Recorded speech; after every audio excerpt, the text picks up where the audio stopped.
Hey guys, this is Dennis, the founder of Think Here. And I'm David Griffin, your resident comic book and video game guru. And this is our review of True Detective Episode 5. The secret fate of all life. And this comes off... The circle. It is a circle. It's a smashed beer can.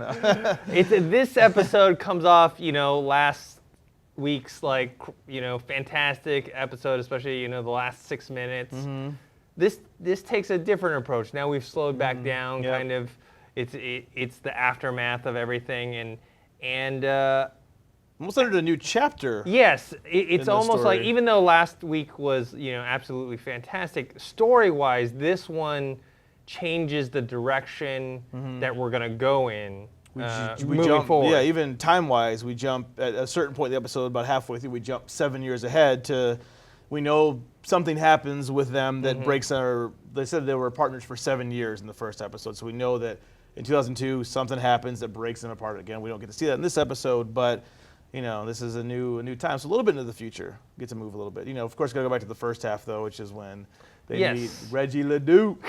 Well, the whole thing, which is great about this this first half, is that here's this big shootout that they've been talking about this whole time. This shootout. Oh, you don't forget about being in a shootout, and when you're in it only happened this one way. Right, yeah.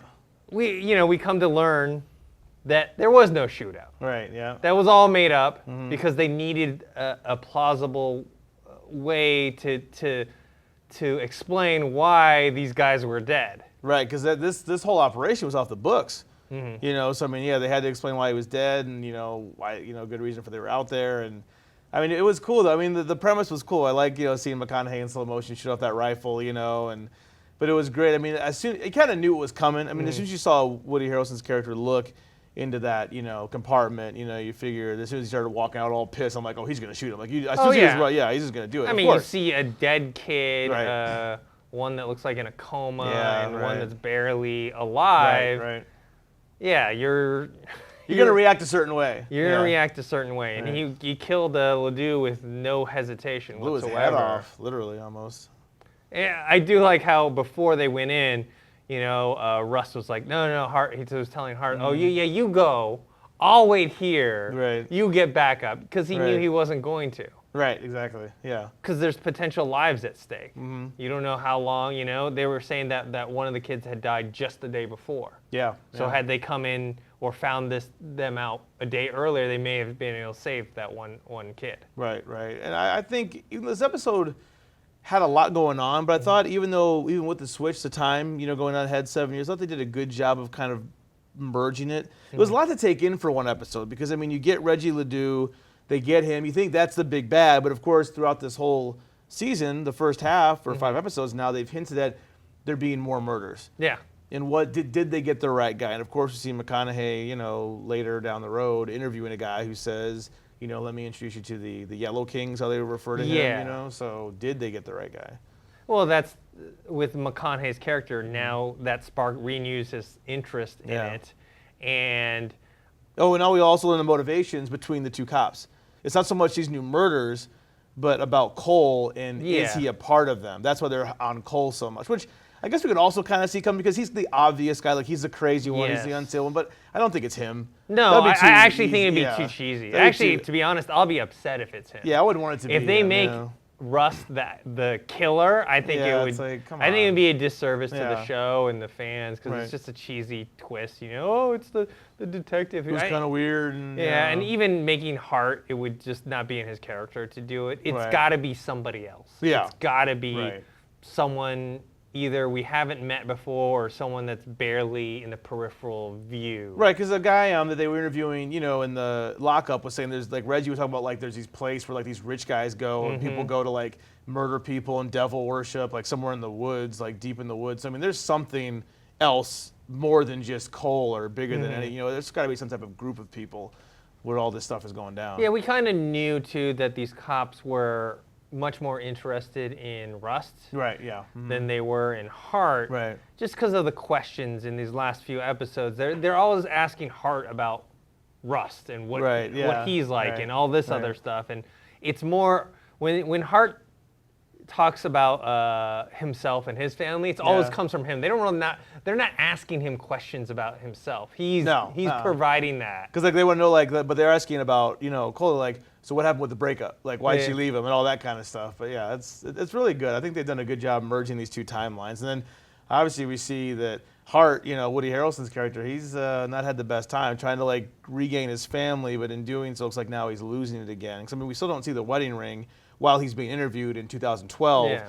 So I'm assuming 2002 something bad's gonna happen with him and his family. I mean, slapping his daughter and calling her a slut isn't really it's not the best way to win Father of the Year, even if your girl is found in the backseat with two guys. It's not the best way to win Father of the Year. Yeah, don't want to do that. Yeah. So he gets back with his wife, but it's still still not right. And I think too with these two characters, it's like what they say with like firefighters and people who are in these type of jobs. They can't just sit still. No. They can't just be like, okay, this is my whatever. Like, there's a reason why they take jobs like that. It's a certain kind of high. There's a certain adrenaline that goes in, like with the military. And there's a certain adrenaline that they get from doing their job. Right. Yeah. And so they can't just sit by and like, I don't think.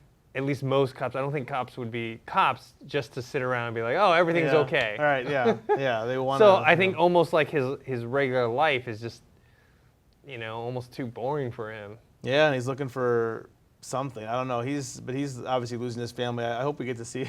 It was funny seeing Rust. Rust Cole sitting with his girl watching the movie. Like just see, especially him in a normal experience with a girl. That doesn't seem possible. Like just chilling, like because he's just so. And I'm sure eventually that's what leads to their breakup. Right. He can't be that way. Woody, his character like tries to be. And sometimes even lies to himself, saying he is. You got to have family; it makes you stable and everything. But at least Cole, which is weird to see him in a relationship, he at least acknowledges that he knows he's just not a part of this circle that the immortals look upon from eternity. They say all this crushing the can, his whole deep philosophy. And I mean his philosophy is basically that everything that we've done, we're gonna do forever and ever and ever.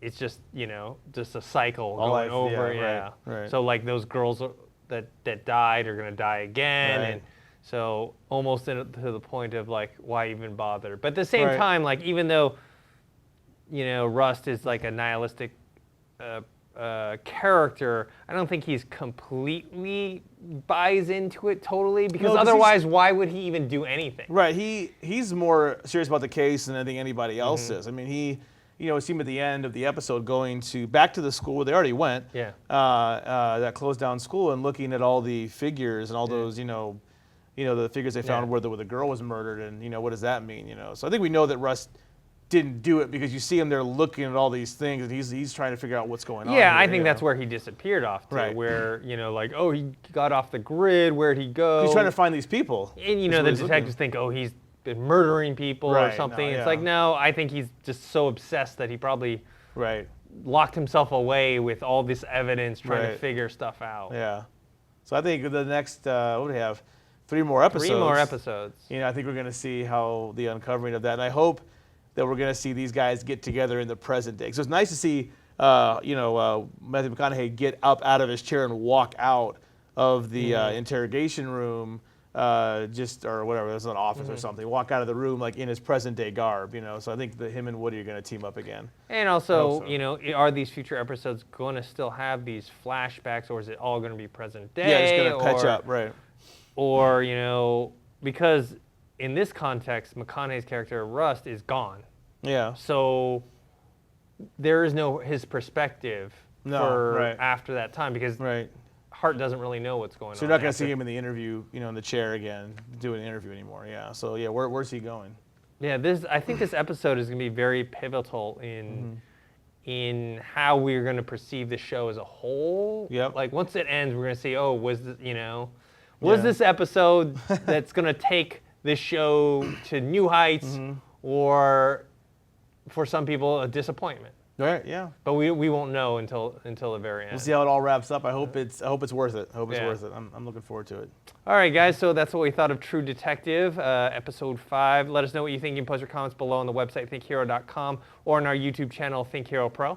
Come check us out on Twitter. Chat with us about this exciting show, True Detective. Let us know what you think. Are you enjoying it? Some people I've heard some critics say they're not really that into it, say it's just like another murder mystery that we've seen several times before. What do you think? I think this is something kind of exciting. Check us out at Think Hero. I'm at GriffinDE. And we also have a Facebook page. That's facebook.com/ThinkHeroFans. Make sure to like that page and share our videos on Twitter and Facebook and all the other stuff. Thanks.